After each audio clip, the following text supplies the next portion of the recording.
Salut à tous les Franjo, aujourd'hui on se retrouve pour une nouvelle vidéo, première vidéo depuis exactement 2 jours. C'est de nous des youtubeurs très réguliers. Non c'est pas vrai, ça fait vraiment 2 mois. Ouais. Mais on a des excuses, non c'est pas vrai, on n'a pas d'excuses. Mais voilà, de toute façon vous êtes là pour regarder. Voilà. Aujourd'hui on se retrouve pour une nouvelle vidéo Ligue des Champions. Voilà, Ligue des Champions exceptionnelle, comme la Ligue des Champions exceptionnelle qui se trouve à ma gauche. Johan, comment ça va? Bah écoute, ça va super. Je sais pas si vous voyez bien, mais on a refait la déco. Voilà. Des petits posters One Piece que j'ai depuis exactement 8 mois.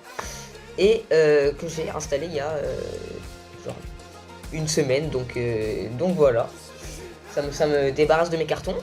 Et du coup aujourd'hui on va parler du tirage des cartes de finale de la LDC. Et honnêtement Reda, là on mange bien. Là on mange bien. Là il y a des sacrées affiches. Et du coup bah voilà, on va pouvoir encore en parler. Tu veux commencer par laquelle toi? Est-ce que Johan, on peut commencer par déjà faire une petite review des huitièmes de finale, ouais, histoire de donner nos pronos à la fin. Bien sûr. De voir les différents matchs et les différentes forces des différentes équipes. Ouais. Est-ce qu'on peut commencer par bon, on va passer vite fait sur les huitièmes de finale un peu déséquilibrés. City Copenhague, ça je pense que ça intéresse pas grand monde. Ouais. Mais on va passer vite fait sur un huitième de finale qui aurait dû être déséquilibré selon moi, bien que Leipzig soit une grande équipe qui fait de plutôt grandes saisons européennes en général, mais qui est tombé contre ce Real avec Jude Bellingham, ce Real avec Aurélien Tchouaméni, Kamavinga, qui est censé être un grand Real, mais qui a failli se casser les dents contre Leipzig. On se souvient du match retour, qui a failli très mal tourner pour les Madrilènes. Yohan, qu'est-ce que tu penses? Bah ouais, genre le Madrid qui est premier avec 10 points d'avance en Liga, que personne ne touche cette saison, qui ont un effectif encore meilleur que l'année passée avec l'arrivée de leur meilleur joueur Jude Bellingham cette saison. Enfin là, on pourra en parler plus tard, mais Vinicius il revient quand même très fort en ce moment. Mais ouais, Bellingham les a portés depuis le début de la saison et je trouve ça franchement étonnant qu'ils galèrent contre Leipzig. D'autant plus que Leipzig, c'est pas, ils font pas une saison à la Leverkusen en Bundesliga. Hein. Leipzig, c'est très douteux. Ils sont 4e derrière Stuttgart. Enfin, ça va, ils vont aller en Ligue des Champions, mais c'est pas non plus un grand Leipzig. C'est pas un Leipzig qui fait 2e de Bundesliga. Donc c'est un Leipzig, donc déjà qui est pas énorme, et un Real qui est, enfin tout le monde pense qu'il est intraitable entre guillemets. Et du coup, bah là, on a bien vu qu'au retour, si Leipzig a un meilleur attaquant de pointe que Benjamin Sesko, parce que ouais, ça a été compliqué pour lui pour les 2 matchs, Openda aussi, si franchement t'as un bon neuf à Leipzig, là, je pense que le Real ne passe pas quasiment. Donc ça a été dur. Maintenant, le Real, on sait tous qu'ils ont quelque chose en Ligue des Champions, avec des joueurs d'expérience, des joueurs qui arrivent, qui nagent dans un rêve. On a l'impression qu'ils sont là depuis... Bellingham, on a l'impression qu'il est là depuis 10 ans en fait. Hein, mais non, c'est sa première saison. Et du coup, ça a été un peu troublant ce 8e. Ouais, absolument, c'est ça la magie du Real. La magie du Real, c'est de prendre des joueurs, de prendre des CV et de les adapter à son effectif, et comme s'il les a formés. Ouais. Je trouve ça assez exceptionnel comme facilité. Mais bon, maintenant le Real passe, et il passe contre une équipe dont on va reparler plus tard pour l'écart. Est-ce que pour continuer sur ces quarts un peu serrés, est-ce qu'on peut parler de Arsenal Porto, match qui est allé en prolongation de Champions League, premier match qui est allé en prolongation / penalty depuis la finale de 2016 il me semble. Ouais, sacré finale en plus. Donc c'est sacré match Arsenal Porto. Qu'est-ce que tu en as pensé de ce match, et est-ce qu'on peut parler vite fait, faire une petite parenthèse sur Pépé, 41 ans. Non, ce mec c'est incroyable. Il a joué 120 minutes. Je regardais une photo là, 2006 Porto Arsenal. Le mec avait 23 ans, il jouait contre Thierry Henry. Il a 41 ans, il joue contre Leandro Trossard. Donc non, c'est sûr que ça fait quelque chose, mais non, bordel, quel joueur en fait. Hein, c'est franchement arrivé à avoir un... En plus, il est pas mauvais quoi, il est titulaire et c'est... Il a joué 120 minutes. Ouais, c'est quasiment un des meilleurs joueurs de Porto cette saison encore, donc non, c'est super, je suis content pour lui en plus, donc voilà, c'est top. Maintenant, on peut parler du match, le match en soi, et à la lumière de Leipzig-Real, un match qu'on croyait déséquilibré, qui l'a pas du tout été, enfin, sur les deux confrontations. Je suis quasiment à ça de dire que Porto méritait, hein, donc franchement c'était très très serré, avec une belle équipe de Porto, faut le dire, hein.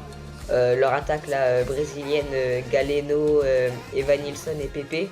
Pepe avec un accent circonflexe. Et donc ouais, ils sont franchement pas démérités. Maintenant, je pense que l'expérience de Arsenal a fait le taf sur la séance de péno, avec des bons arrêts de Raya. Raya très important sur la double confrontation. Et voilà. Même maintenant, Arsenal m'a quand même un peu déçu. Et va falloir faire mieux face au Bayern pour passer en demi. C'est vrai. C'est sûr. Maintenant, je pense pas que cette prestation d'Arsenal, cette double confrontation, remette en question un peu leur statut dans cette Champions League. Ah, pas du tout. Bien qu'ils aient jamais été favoris. Je pense que Porto, c'est une équipe très rugueuse, très dure à faire sortir, Ouais. très dure à manœuvrer dans son bloc compact et dans sa moitié. Je pense que le Bayern va laisser plus d'espace pour les créateurs d'Arsenal, et je pense que le match Arsenal-Bayern, dont on va reparler tout à l'heure pour l'écart, va être super intéressant. Ouais. Est-ce qu'on peut parler en parlant du Bayern, est-ce qu'on peut parler de son huitième contre la Lazio? Ouais. Huitième qu'ils ont perdu à l'aller, qui nous ont fait une petite frayeur avant grâce à Harry Kane, avant de reprendre le dessus facilement en retour. Qu'est-ce que tu en as pensé de ce match, Johan? Ouais, je voulais juste revenir sur le Arsenal Porto de 2 secondes. En plus, comme tu disais que c'était une équipe rugueuse, genre j'ai aussi regardé une stat il y a pas longtemps. Je crois que depuis 2018, où toutes les équipes qui jouent Porto et qui les sortent, elles vont en finale. En 2018, c'était Liverpool. 2019, encore Liverpool. 2020, le Bayern. Et 2021, Chelsea. 2022, je sais plus si c'était pas le Real, non, donc c'était City. Et l'année dernière, c'était l'Inter. Du coup, ça fait quand même 6-7 saisons que les battants de Porto vont en finale. Donc c'est un peu une stat intéressante. Mais ouais, pour revenir du coup sur Lazio Bayern, moi c'est un match que j'ai pas regardé. Je l'ai suivi que de loin parce que je regardais les autres matchs qui étaient en même temps. Et ouais, c'est vrai que le Bayern nous a déçus. Maintenant, est-ce que vraiment je m'y attendais pas un petit peu? Je pense que sur l'aller, je m'attendais pas à ce qu'ils perdent quand même, mais on le voit bien en championnat, ils sont plus du tout comme l'année dernière ou comme l'année d'avant. Même l'année dernière, c'était compliqué en championnat, hein.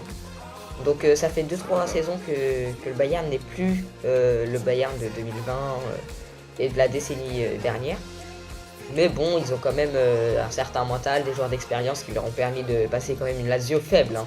Lazio qui est 9ème ou 10ème en Serie A, hein. C'est pas non plus l'Inter au Milan, quoi. Donc ouais, un peu décevant Bayern. Et tu veux passer à un match différent là? Ouais, qu'est-ce que je pourrais dire? Le 8ème du PSG. Le PSG. Ouais, on peut en parler. Bon, le PSG qui a été clinique, hein, ils ont gagné 4-1 accumulé, 4-0 avec un but à la fin. Je leur en tiendrai pas compte, ils ont largement dominé leur sujet. Après, ils ont eu le tirage le plus facile. Et d'ailleurs, c'est fou, on va le voir après, mais les trois confrontations qui se prennent 8ème, quart et demi, ils ont bien eu de la chance. Donc c'est peut-être celle-là ou avant longtemps pour Paris. Moi, je leur souhaite de gagner. Et ouais, donc un sujet dominé, et puis voilà. Ouais, si je peux parler vite fait du match contre la Real Sociedad. Ouais. Certes, c'était de loin, je pense, en tant que deuxième de groupe, le tirage le plus facile à prendre. Maintenant, le PSG nous a montré au retour plus. Je pense que la copie à l'aller n'était pas super convaincante, bien qu'ils aient gagné. Ouais. Je pense qu'au retour, on a vraiment vu cette pression, on a vraiment vu ce jeu de possession, on a vraiment vu ce que le PSG était capable de faire. Je pense que maintenant, il devrait être un peu plus clinique en finition et terminer un peu plus les actions. Je pense qu'on peut espérer ça du PSG, et s'ils arrivent à corriger ça, je vois pas ce qui les retiendrait d'aller jusqu'en finale. Surtout que, comme tu l'as dit, Ils ont une partie de tableau assez facile, on va en reparler. Je pense que c'est maintenant ou jamais pour le PSG, peut-être pas jamais, mais comme tu l'as dit. Ouais. Maintenant, je peux passer à une rencontre, à ma rencontre préférée de ces huitièmes de finale. Est-ce qu'on peut parler de Atlético Madrid, Inter de Milan? La meilleure. La double confrontation, l'aller qui s'est soldé sur un 1-0 de l'Inter malgré une domination des débats absolument exceptionnelle de Nerazzurri. Est-ce que ce match ne symbolise pas l'exigence de la Ligue des Champions? Tu as absolument toutes les occasions que tu peux, tu n'arrives pas à les consolider, à les terminer, et bah t'es dehors. Johan, qu'est-ce que tu penses de ça?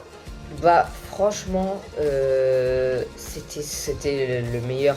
On est d'accord, hein, c'était le meilleur huitième de très loin. Mais ça se voyait aux affiches en fait. Si vous voulez, les huitièmes de cette année n'ont pas été très intéressants. Enfin, je veux dire, les affiches, voilà, sur le papier n'étaient pas très intéressantes. Il y avait clairement des favoris et des outsiders quoi, entre les deux équipes qui se battaient. Et ouais, donc c'était quasiment la seule rencontre pas déséquilibrée. Enfin, franchement, je voyais l'Inter passer en vue de leur saison stratosphérique. Hein, ils sont premiers de championnat largement. Ils ont fait une bonne Ligue des Champions, même s'ils ont fini deuxième de leur groupe. C'est peut-être là leur souci, du coup, ils ont pris l'Atlético, qui était en plus un des meilleurs tirages à avoir pour un deuxième, je pense. Donc voilà, ils ont entre guillemets de la chance. Mais en fait, j'ai l'impression que l'Inter a mieux joué sur les deux confrontations. Surtout à l'aller, hein, parce que sur la deuxième, c'était quand même beaucoup plus serré. Mais l'Atlético, ils sont quelque chose. Enfin, c'est n'importe quoi. Ils ont une âme, des tripes qu'aucune autre équipe n'a. Je sais pas. Autrefois, en plus, on les voyait beaucoup plus bas. Là, on voyait que ça attaquait beaucoup, ça se prenait des contres carrément. Donc, pour te dire, hein. Alors qu'en 2014-2016, c'était la défense et la contre-attaque, quoi. Et donc, ils ont ce duo Morata-Griezmann qui est absolument en feu cette saison. Avec les deux, ils sont à 6 buts, si je ne me trompe pas. Ouais, il y a 4 des meilleurs buteurs de la Ligue des Champions qui sont à égalité à 6, ils en font partie. Je pense que c'est pas à décorréler loin de là du succès de l'Atlético cette saison. Bien qu'en Liga, ils galèrent un peu. Je pense que cette Champions League, avec la grinta qu'ils ont, l'âme qu'ils ont, je pense que ça va être compliqué pour l'écart parce qu'ils reçoivent à l'aller et pas au retour. Mais je pense que cet Atlético peut faire la surprise cette année en Champions League. Bah ouais, carrément, je suis d'accord avec toi, d'autant plus qu'ils ont tapé le meilleur tirage pour eux, hein, je pense. Même si c'est pas facile, c'est quand même Dortmund. Et Dortmund, c'est 5ème de Bundesliga, encore une fois, c'est comme Leipzig, c'est pas une équipe qui roule sur la Bundesliga, donc franchement, non, c'est prenable pour l'Atlético.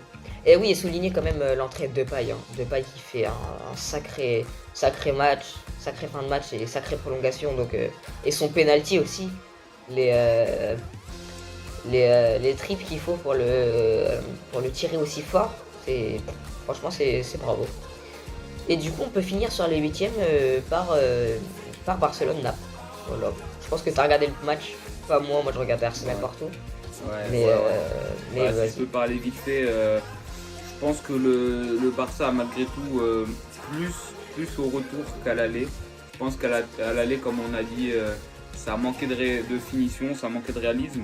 Et que dans ce genre de compétition, tu peux avoir tout le beau jeu que tu veux, tu peux avoir tout le truc que tu veux. Quand tu manques de réalisme, tu sors. Mais c'est un réalisme qu'on a eu au retour, qui malgré tout a réussi à sortir cette équipe de Naples qui ne fait pas sa meilleure saison, on va pas se mentir. Ils sont 8e de Serie A, ils jouent principalement les qualifications en Europe. Mais je pense que cette jeunesse qu'on a vu jouer à Naples, enfin à Barcelone au retour, Lamine Yamal, Pau Cubarsí qui était homme du match alors qu'il a 17 ans, je pense que ça met en confiance. Je sais pas si le Barça peut aller loin en Ligue des Champions cette année, mais je pense que cette jeunesse elle est pleine de promesses et que ça donne de l'espoir pour l'avenir. Et maintenant on peut passer aux quarts, les quarts qui sont cette année des affiches exceptionnelles. Ouais, J'ai délicieux. j'ai envie de dire bonne année 2015 Meshigai parce qu'on n'a pas vu d'écart comme ça depuis au moins 10 ans. Non, c'est Yoann, bien. est-ce que tu peux, je te laisse l'honneur de commencer. Bah déjà, il y a pas d'équipe hors du top 5 européen cette année. Et franchement, mine de rien, même si on aime la diversité et ces équipes comme Porto, l'année dernière il y avait Benfica, il y a souvent l'Ajax ou le PSV, des équipes comme ça, des équipes un peu complètement outsiders que personne n'attend en quart. Là, on a que des gros clubs mondiaux. Enfin, ils ont Bayern Munich, c'est 5 Ligues des Champions, bon, Real 14, City, c'est vainqueur en titre, Barcelone 5, PSG, bah, ça fait 10 ans que c'est contender pour le titre. Et bon, après, on a l'affiche Atlético Dortmund. Bon, voilà, l'Atlético, quand même, qui avait des belles années plus derrière elle, mais voilà, enfin, c'est quand même des top clubs du football mondial. Donc, non, c'est super. Et donc, en parlant tu t'as parlé du Barça en dernier, est-ce qu'on commencerait pas ces quarts par PSG-Barça? Eh oui, et bah écoutez, malgré le maillot que je porte actuellement, je vais dire que je vais être un peu biaisé parce que je supporte le Barça, bien que tous, je pense que en tant que supporter français, on aimerait bien avoir un club français qui aille le plus loin possible, voire qui gagne la compétition. Maintenant, PSG-Barça, c'est une affiche qu'on a vue quelques fois et qui a toujours été mémorable, que ce soit le triplé de Mbappé, la remontada. C'est une affiche absolument incroyable. Maintenant, je pense que c'est aussi une affiche qui est plus équilibrée que ce qu'on croit. Moi, si je devais faire des probabilités, je mettrais 55-45 pour le PSG. Mais je pense que, comme je l'ai vu quelque part, c'est deux équipes qui sont capables du meilleur comme du pire. Je pense que ça va donner un match avec beaucoup de football, avec Luis Enrique d'un côté, Xavi de l'autre, avec la jeunesse, Dembélé de retour à Barcelone. Je pense que c'est une affiche pleine d'histoire. Et moi, si je devais pronostiquer, je mettrais le PSG qui gagne parce que le Barça, ils sont encore en phase de transition. Et voilà, toi, qu'est-ce que tu vois pour cette rencontre? Alors, moi, pareil, je pense que le PSG va s'imposer au-delà du fait que j'aimerais qu'il gagne, hein, je veux dire, d'un point de vue purement objectif. Mais toi, tu dis 55-45, tu dis que ce serait plus serré que ce qu'on croit. Moi, je suis pas vraiment d'accord avec ça parce que le PSG fait quand même une bonne saison. Même si j'ai d'ailleurs vu que c'était leur plus faible total de points en Ligue 1 après 25 journées, je crois. Mais bon, ça, je m'en fiche. Franchement, à la limite, ils sont 10 points devant le deuxième. Voilà, en championnat, c'est pas une question. En Coupe de France, ils viennent de passer, ils sont en demi. Ils jouent tous les tableaux, en fait, le PSG. Et pour moi, c'est possiblement, s'ils arrivent à faire un bon parcours en Ligue des Champions, leur saison la plus aboutie depuis jamais, en fait. Hein. Je suis en train de me dire... Non, même 2020, bon, avec le Covid, ça a été un peu dérangeant, il n'y avait pas d'ambiance et tout. Mais ouais, ce serait... Franchement, moi, je vais partir sur un 70-30. Pour te dire que je pense, à mon avis, quand même, qu'il y a un gros gap entre les deux équipes. Et si, franchement, ils arrivent à passer ce Barça, je vois pas comment ils pourraient perdre contre un Atlético ou un Dortmund. Donc ça voudrait dire qu'ils aillent en finale et que pour moi ils vont faire une vraie très bonne saison. Pour la dernière d'Mbappé ce serait beau, donc voilà, je dirais un 70-30. On va parler de l'autre rencontre de cette partie de tableau. Pour remettre dans le contexte, il y a une équipe parmi Dortmund, l'Atlético de Madrid, le PSG et Barcelone qui va se retrouver en finale de Ligue des Champions cette saison. Ouais. Je pense que c'est assez fou de mis comme ça, carte sur table. Ça va être assez exceptionnel. Dortmund, Atlético, je pense que ces deux équipes qui pouvaient rêver se tirer les unes les autres. Je pense que l'Atlético ne rêvait que de tirer Dortmund et que Dortmund ne rêvait que de tirer l'Atlético. C'est sûr. Et donc maintenant, je pense que ce qui va changer la donne, c'est que c'est Dortmund qui reçoit au retour au Signal Iduna Park. Et je pense que c'est ça qui va être la plus grosse caractéristique de ces quarts. Ouais. C'est que le retour sera à Dortmund. Et que quand tu as une équipe avec autant d'âme que l'Atlético, avec des fans qui donnent, je pense que ne pas recevoir au retour, ça change beaucoup de choses. Et que avec des équipes qui ont des... moi je pense que ça c'est un des matchs les plus équilibrés de ces quarts. Je pense que ce qui va changer c'est le retour à Dortmund. Qu'est-ce que tu en penses? Ok. Alors moi je trouve que ton argument il est totalement valable. T'as failli me faire changer d'avis, enfin pas à ce point-là, mais quand même. Mais du coup, moi je pense que l'Atlético part légèrement favori. Je dirais un petit 60-40 pour ce qu'ils ont proposé, notamment au retour contre l'Inter. Inter qui est quand même finaliste en titre. Et que Dortmund voilà, ne m'impressionne pas vraiment. Et honnêtement, hein, j'ai pas vu le match contre le PSV parce que je regardais d'autres matchs. Mais c'était assez serré, je crois qu'ils ont gagné 2-1 au total. Contre le PSV qui fait une bonne saison, c'est vrai. Mais bon, c'est aux Pays-Bas. Et donc voilà, je pense que je partirai sur un 60-40 pour l'Atlético. Voilà. Avec un énorme Griezmann. Moi, je partirais sur un peu plus sur un 55-45 encore une fois en faveur de l'Atlético malgré tout. Ah oui, parce ok. que c'est vrai qu'ils m'ont convaincu un peu plus sur cette période européenne. Mais comme j'ai dit, il ne faut pas minimiser l'impact d'un retour à l'extérieur. Et voilà. Est-ce qu'on peut passer? On va laisser le meilleur pour la fin évidemment. Donc Ouais. on va passer à Arsenal Bayern Munich. Arsenal Bayern Munich qui, quand on entend l'affiche comme ça, on se dit que bon, certes c'est Arsenal, mais le Bayern Munich normalement, juste à l'entente, devrait faire le taf et passer. Mais quand on remet dans le contexte que c'est le pire Bayern depuis une bonne dizaine d'années et que c'est le meilleur Arsenal depuis pareil 5-10 ans, est-ce que Mikel Arteta, est-ce qu'il peut faire le taf contre ce Bayern qui est un peu, bon pas le Real allemand, mais qui on sait que ce Bayern peut en Union Européenne, quand ils entendent l'hymne de la Ligue des Champions, peut trouver une autre force à l'intérieur. Et qu'est-ce que tu vois? Moi j'aimerais bien voir Arsenal gagner cette double confrontation. Bah, moi, au-delà de l'affect, franchement, j'ai un maillot du Bayern, mais j'ai aucun affect pour ce club. J'aime bien, je respecte. C'est comme pour Arsenal, mais j'ai des joueurs que j'aime bien là-bas, malgré que je sois pour Chelsea de base. Mais je vois Arsenal gagner cette confrontation qui va être serrée. Mais ouais, je les vois passer parce que franchement, j'y crois. Ils font une super saison en PL. Oh là là, quelle saison! Ils sont premiers dans City Liverpool. Et franchement, je pense que c'est la meilleure saison de PL que j'ai vue depuis. En fait, j'allais dire depuis que Chelsea a gagné. Mais si je suis objectif, depuis jamais. Enfin, si, depuis que Leicester gagne. En vrai, pour être honnête, parce que c'était une sacrée saison. L'ambiance était incroyable. Vardy, mais bon, Vardy Mahrez. C'est pas le sujet de la vidéo. Mais du coup, ouais. Franchement, je crois Arsenal. Et ouais, comme on l'a déjà dit, le Bayern qui est un peu moins bon ces derniers temps. Et donc voilà, je pense que Arsenal gagnerait 60-40 comme Atlético. Ouais, pareil, par contre là sur cette double confrontation, je suis d'accord avec toi. Et maintenant, on va parler du meilleur, on va parler de Manchester City Real Madrid.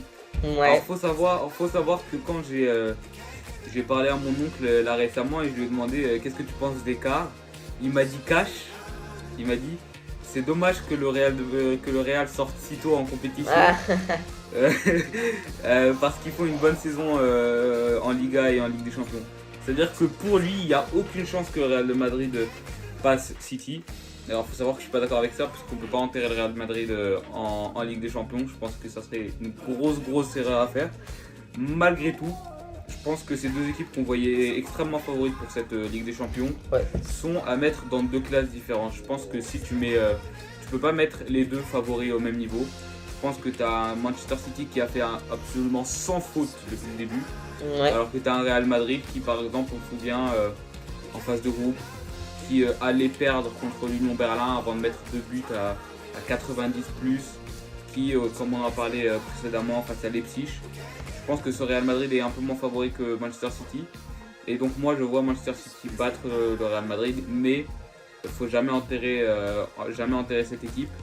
Et je pense que ça va être un très très grand match. Bah, franchement, j'en attends que du bien. Mais je suis d'accord avec ton grand-père, franchement.